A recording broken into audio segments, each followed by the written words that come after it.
I've spent the better part of my life studying successful people. Not just the famous ones whose names you'd recognize, but ordinary men and women who somehow managed to create extraordinary lives for themselves. And after all these years of observation, research, and personal experience, I've discovered something remarkable. Something so simple that most people overlook it entirely, yet so powerful that it determines nearly everything about the quality of your life. It's your attitude. Now, before you think this is going to be another one of those, just think positive. Talks. Let me stop you right there. What I'm about to share with you goes far deeper than simple optimism. I'm talking about a fundamental force that shapes your career, your relationships, your bank account, and your overall happiness.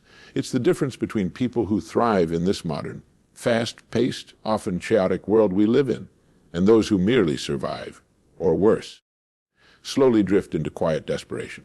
Let me ask you something. Have you ever noticed two people in similar circumstances?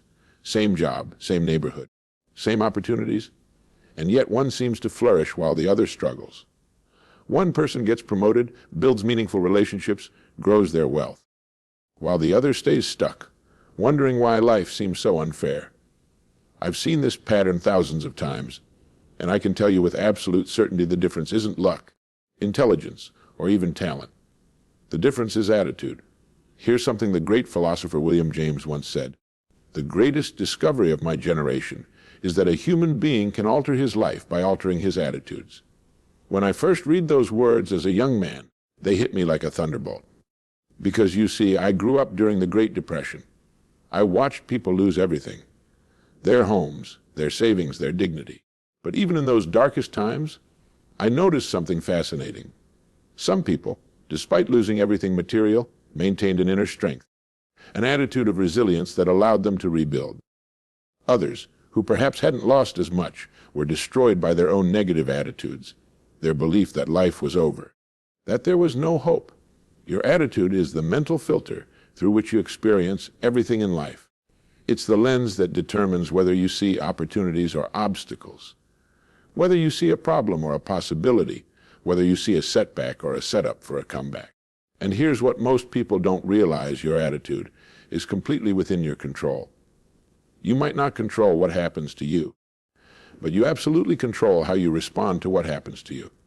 Let me tell you a story that illustrates this principle better than any abstract explanation could. Years ago, I knew two men who worked in the same insurance office in Chicago. Let's call them Tom and Richard.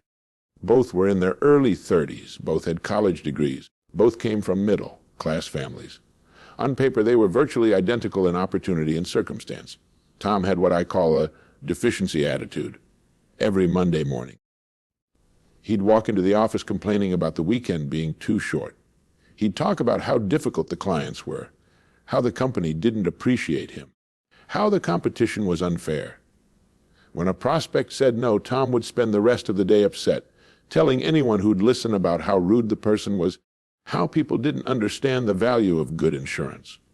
At lunch, he'd sit with other salespeople who shared his attitude, and they'd spend an hour reinforcing each other's negativity, complaining about management, about the economy, about how much easier things were for salespeople a generation ago.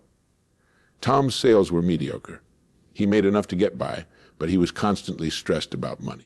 His marriage was strained because he brought his work frustrations home every evening. He'd park himself in front of the television with a drink, mentally exhausted from fighting against life all day. His children learned to avoid him in the evenings. After 10 years, Tom was still at the same income level, still complaining, still convinced that life had dealt him an unfair hand. Richard, on the other hand, had what I call an abundance attitude. He'd walk into that same office on Monday morning and greet people with genuine warmth, not fake cheerfulness. Mind you, Richard had his share of problems and challenges, but he had decided early on that his attitude was his most valuable asset, and he protected it carefully. When a prospect said no, Richard's response was completely different from Tom's. He'd think, "Interesting. I wonder what I could have said differently." Or, "That's one closer to the yes I'm looking for." He'd often send a thank you note to people who turned him down, thanking them for their time and leaving the door open for the future. And you know what? About 20% of those people who initially said no, would call Richard back within a year, specifically requesting to work with him. Richard spent his lunch hours differently too. Sometimes he'd read books on sales, psychology, or personal development. Other times he'd go for a walk, using the time to think creatively about his clients' needs. He consciously avoided the negativity sessions in the break room. It wasn't that he was antisocial. Richard was actually quite popular. But he understood that attitudes are contagious, and he wanted to protect his most valuable asset. Here's what happened. Within 5 years, Richard's income had tripled. He became one of the top producers in the entire company. But more importantly, he enjoyed his work. He looked forward to Monday mornings. His marriage thrived because he came home energized rather than depleted. He had the mental and emotional energy to be present with his children, to pursue hobbies, to invest in friendships. His life wasn't perfect. No one's is. But his attitude toward his circumstances made all the difference. Now, here's the crucial part of this story. Tom and Richard faced many of the same challenges. They dealt with the same difficult economy, the same skeptical prospects, the same company policies. The difference wasn't in their circumstances. The difference was entirely in their attitude toward those circumstances. I remember having coffee with Richard one afternoon, and I asked him directly, "What's your secret? How do you maintain such a positive attitude when so many others are struggling?" His answer was profound. He said, "Earl, I realized something early on. My attitude is the one thing I have complete control over. I can't control the economy. I can't control whether a prospect says yes or no. I can't control company policy, but I can control my response to all of those things. And I decided that I would rather be someone who looks for solutions than someone who collects problems." There's another story I want to share with you, this one from history. During World War II, a psychiatrist named Viktor Frankl was imprisoned in Nazi concentration camps. He lost his wife, his parents, and his brother. He endured unimaginable suffering. Everything was taken from him. His possessions, his freedom, even his name was replaced with a number. Yet in that hellish environment, Frankl made an astonishing discovery. He realized that even when the Nazis controlled every aspect of his external life, they couldn't control one thing: his attitude, his inner freedom to choose how he would respond to his circumstances. He observed that prisoners who maintained purpose and meaning, who chose to help others despite their own suffering, who maintained a positive mental attitude about eventually being free, these prisoners had a significantly higher survival rate. After the war, Frankl wrote about this experience in his profound book, Man's Search for Meaning. He said, "Everything can be taken from a man but one thing, the last of the human freedoms: to choose one's attitude in any given set of circumstances, to choose one's own way." Now, if attitude could make the difference between life and death in a concentration camp, imagine what it can do in your daily life. Your challenges today: a difficult boss, a tight budget, a stressful commute, relationship struggles. These are real challenges, but they're not concentration camps. You have infinitely more freedom and opportunity than Frankl had in that nightmare. The question is, are you using that freedom?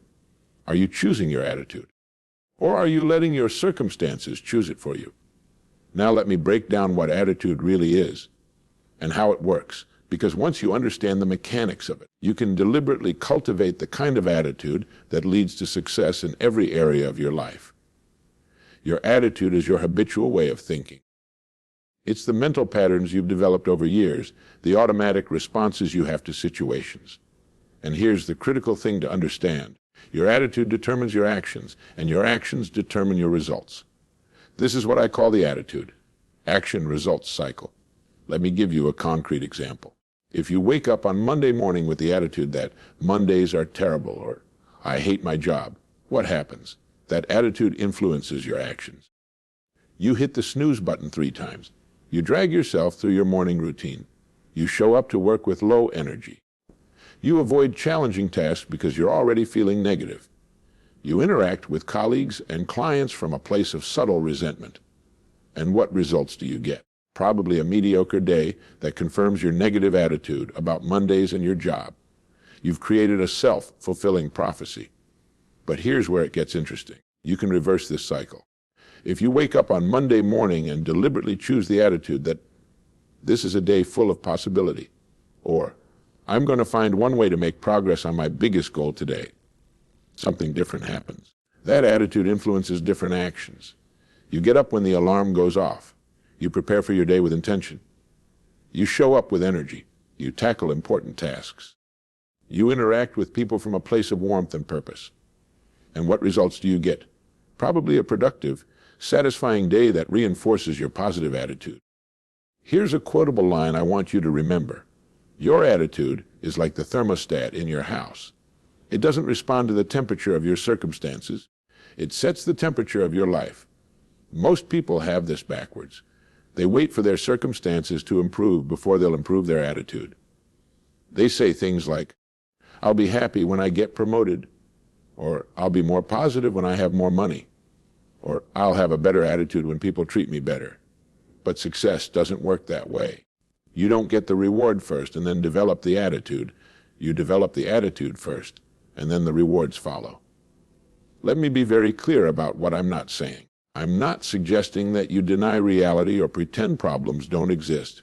I'm not talking about artificial cheerfulness or ignoring genuine difficulties. A positive attitude isn't about wearing rose-colored glasses. It's about choosing to focus on solutions rather than problems, on possibilities rather than limitations, on what you can control rather than what you can't. There are 3 components to a powerful attitude, and I want you to understand each of them. First, there's your self-image, how you see yourself. Do you see yourself as capable or incapable? As someone who creates opportunities or someone who waits for them? As a problem solver or a victim of circumstances? Your self-image determines what you believe is possible for you, and what you believe is possible determines what you attempt. Second, there's your expectation, what you expect from life. Do you expect good things to happen, or do you expect disappointment? Do you expect people to be generally helpful, or do you expect them to be obstacles? Your expectations act like magnets, drawing into your life the very things you expect. This isn't magical thinking, it's psychology. When you expect success, you unconsciously look for opportunities. You interpret setbacks as temporary. You persist longer. When you expect failure, you do the opposite. Third, there's your response to adversity, how you handle setbacks and challenges. Everyone faces difficulties. The person with a powerful attitude doesn't face fewer problems. They respond to problems differently. They ask better questions. Instead of, "Why is this happening to me?" they ask, "What can I learn from this?" Or, "How can I use this?" Here's another quotable principle. Your attitude toward problems is more important than the problems themselves. Think about it. 2 people can face the exact same problem, let's say, losing a job. One person sees it as a catastrophe, proof that life is unfair, a reason to give up. Another person sees it as a chance to reassess, an opportunity to find something better, a push they needed to pursue a dream they'd been postponing. Same problem, different attitude, completely different outcomes. I've observed something fascinating over my years of studying human behavior. Your income tends to reflect your attitude more than your education or intelligence. I've met brilliant people who were broke because they had poverty attitudes, attitudes of scarcity, resentment, and limitation. And I've met people of average intelligence who built substantial wealth because they had abundance attitudes, attitudes of possibility, gratitude, and confidence. The same principle applies to relationships. Your relationship satisfaction has less to do with finding the perfect partner and more to do with bringing the right attitude to the relationship. A person with an attitude of appreciation, patience, and commitment can build a strong marriage. A person with an attitude of criticism, impatience, and self-centeredness will struggle in any relationship, no matter how compatible their partner is on paper. And your health. Even your health is influenced by your attitude. Research shows that people with positive attitudes have stronger immune systems, recover faster from illness, and live longer than people with negative attitudes. Your mind and body are connected, and the attitude you hold in your mind affects the chemistry of your body. Now let's talk about how you apply this principle in today's world, because I know the challenges you face are different from what people dealt with in my era. You live in a time of unprecedented information, constant connectivity, economic uncertainty, and rapid change. But the principle of attitude is timeless. In fact, I'd argue it's more important now than ever. Let's start with your career. In today's job market, you're probably facing things I never had to deal with. Automation threatening to replace certain jobs, the gig economy changing traditional employment, the need to constantly update your skills, working with people across different time zones and cultures. It's easy to feel anxious or overwhelmed by all of this change. Here's how attitude makes the difference in your career today. Instead of seeing automation as a threat, you can see it as a tool that frees you to focus on uniquely human skills, creativity, emotional intelligence, strategic thinking. Instead of resenting the need to constantly learn, you can develop an attitude of curiosity, seeing yourself as a lifelong learner who gets to expand your capabilities. Instead of feeling frustrated by remote work or global competition, you can see it as an opportunity to work with diverse talent and access opportunities you never could have accessed a generation ago. I know someone who lost his job in retail when his company went out of business, a casualty of the shift to online shopping. He could have adopted an attitude of bitterness, feeling that technology had stolen his livelihood. Instead, he adopted an attitude of adaptation. He taught himself digital marketing, started helping small businesses build their online presence, and within 2 years had built a 6-figure consulting business. Same technological disruption, different attitude, completely different outcome. Or take personal finance. Today, you're bombarded with messages about what you should buy, subscribe to, or invest in. You're probably dealing with student loans, rising housing costs, and uncertainty about retirement. The temptation to have a scarcity attitude, to focus on what you lack, to resent those who have more, to feel anxious about money, is enormous. But here's what I've learned about money and attitude. Wealthy people don't worry about money because they're wealthy. They became wealthy partly because they didn't let worry dominate their attitude toward money. They developed attitudes of abundance, stewardship, and value creation. They focused on how they could increase their value to others rather than on how little they had. They made decisions from a place of opportunity rather than fear. A practical example, 2 people both want to increase their income. One person with a scarcity attitude immediately thinks, my boss should pay me more. It's unfair that I'm not paid what I'm worth. That attitude leads to resentment, which actually makes them less effective at work, which makes a raise less likely. The other person, with an abundance attitude, thinks, how can I become so valuable that any organization would be thrilled to pay me well? That attitude leads to skill development, going above and beyond, solving problems, which naturally leads to higher compensation. Let's talk about relationships in the modern age. Today, you have social media constantly showing you filtered, curated versions of other people's lives. You have dating apps that can make relationships feel disposable. You have geographic distance separating families. You have 2 career couples trying to balance professional ambitions with family life. The pressure is real. But attitude determines whether these modern challenges destroy your relationships or whether you build something strong despite them.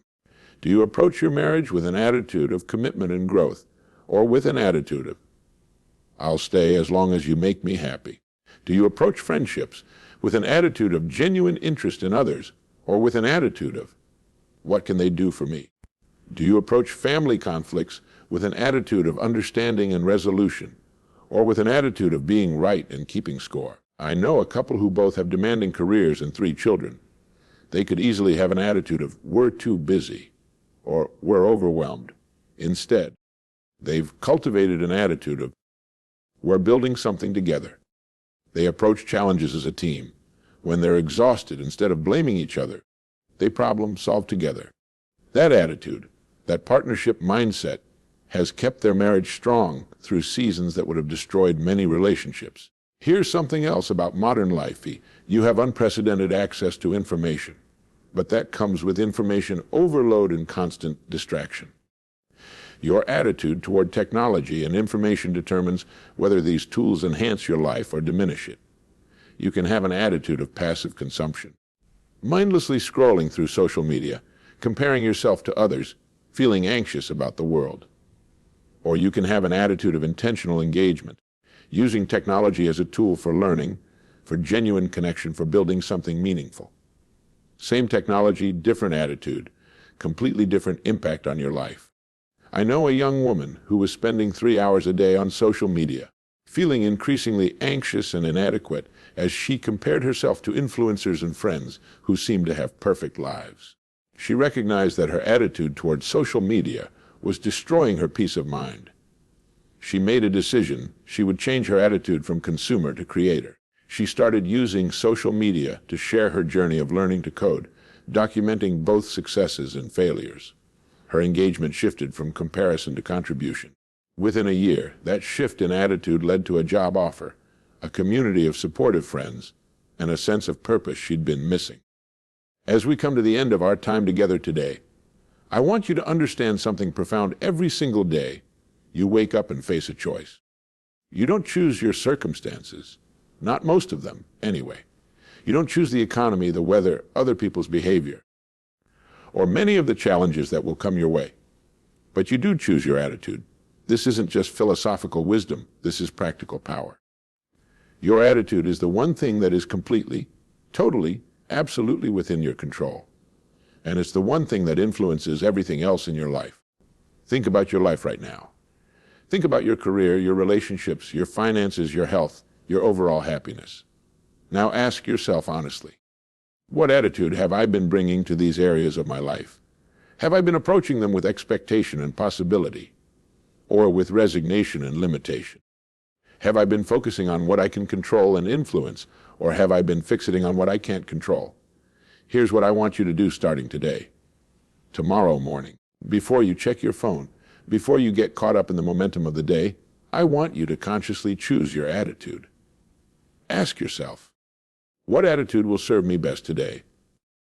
What mental approach will help me move toward the life I want to create?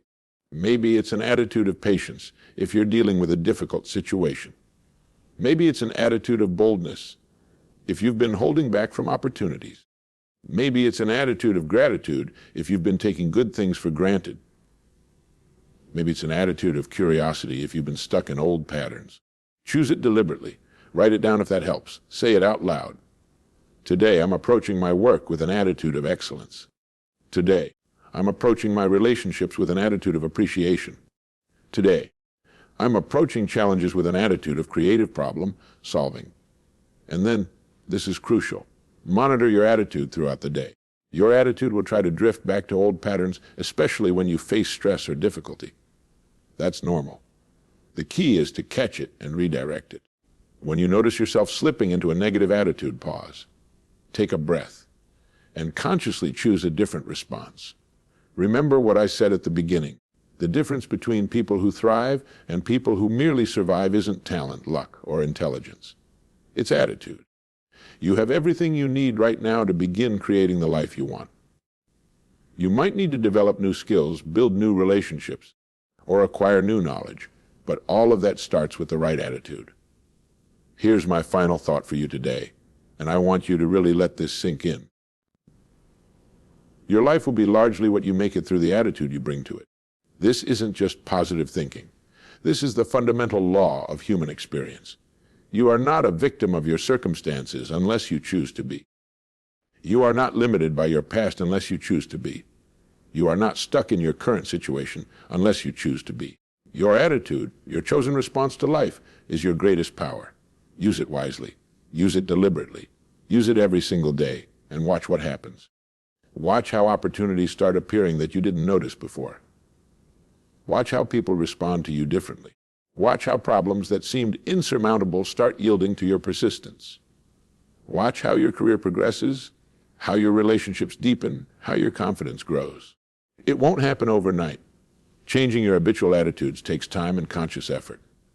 But it will happen, and the person you become in the process, stronger, more resilient, more joyful. That's the real prize. So go forward from here with a new awareness of the incredible power you possess. Your attitude is your choice. Your attitude is your power. Your attitude is your key to thriving in this modern world, with all its challenges and all its opportunities. Make it count. Your extraordinary life is waiting for you to claim it, one attitude, one day, one choice at a time.